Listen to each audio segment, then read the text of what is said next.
How we take that big jump from algebra to calculus is by using the concept of the limit. Now, this is what a limit looks like when you see it on paper. There's the limit notation out in front. Down underneath there is a variable with an arrow pointing towards a number. And then we have to take the limit of something. That will be whatever your function is. And what comes out is going to be a numerical value, usually. How we read this is the limit of f of x as x approaches 0 is equal to n.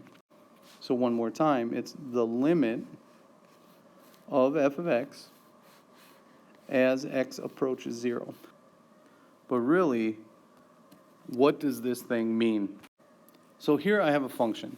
Don't know what the function is, don't know what it looks like, but I've got a bunch of values for x and a bunch of values for f of x. Now, in the first one, we want to find the limit of f of x as x approaches 0. So we're talking about this spot right here. Now notice, we don't know what f of 0 is, and it really doesn't matter what f of 0 is, right? Because we never actually get there. Remember, this piece down at the bottom where it says x arrow 0, that means that x is approaching 0. We never actually get to 0. What we're doing is letting the x values get closer and closer to 0. Whether we're coming at it from the left side or the right side, we're getting closer to 0. And we want to see, well, what happens to these y values, these functional values, as we approach that same spot. And as we look at the table of values, we go from 5.9 to 5.95. Coming from the other way, we start at 7.8, and it goes down to 6.02. And if we had to guess what that value is when x is 0, I would guess that it's about equal to 6. Now, from this table, we can't be 100% sure. There's a big gap in between 5.95 and 6.02, but it looks like it's going to be about 6. Same thing with 1. What we're going to do is let x approach 1. Now, I'm only coming at it from one side here, but when I look at those values, I go from 0.9, 0.99, 0.999, 0.9999. We're getting very, very close to 1. And we want to see what happens to all of these functional values. And we see them go from 7.8, 7.93, 7.993, 7.99993.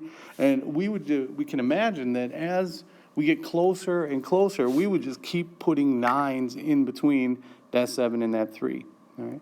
We do that infinitely many times with infinitely many 9s. It looks like that value is going to approach 8.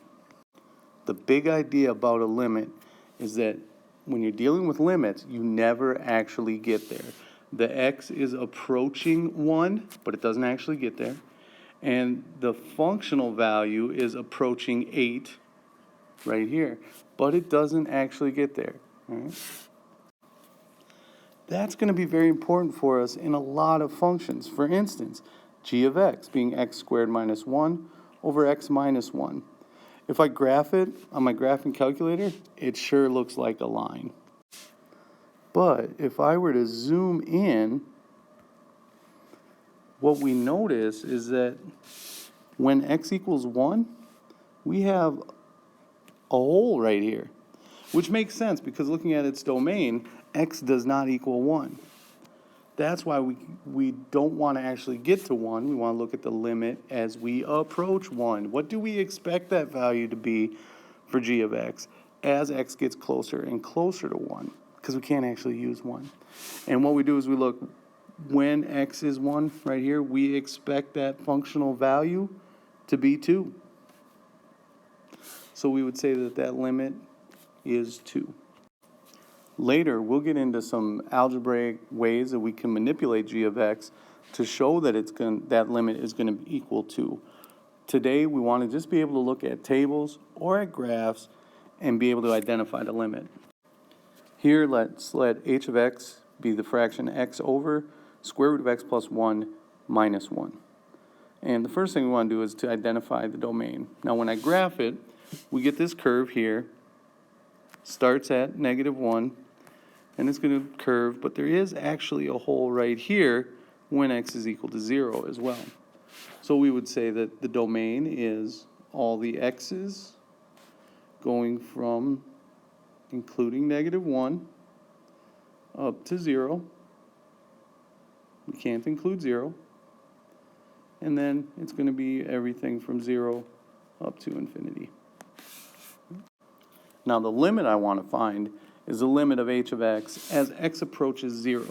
So if we think about points traveling along this curve, as the x-coordinates of those points get closer and closer to 0, so as the point moves closer to 0 from either side actually, what happens to the y-coordinate?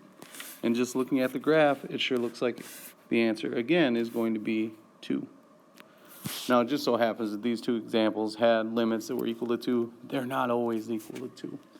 But the big idea is that we're going to let x approach a certain value, and we want to see what the y value approaches as well. Not what it actually is. We don't actually ever get there. It's all about our expectation as we get closer and closer to that point.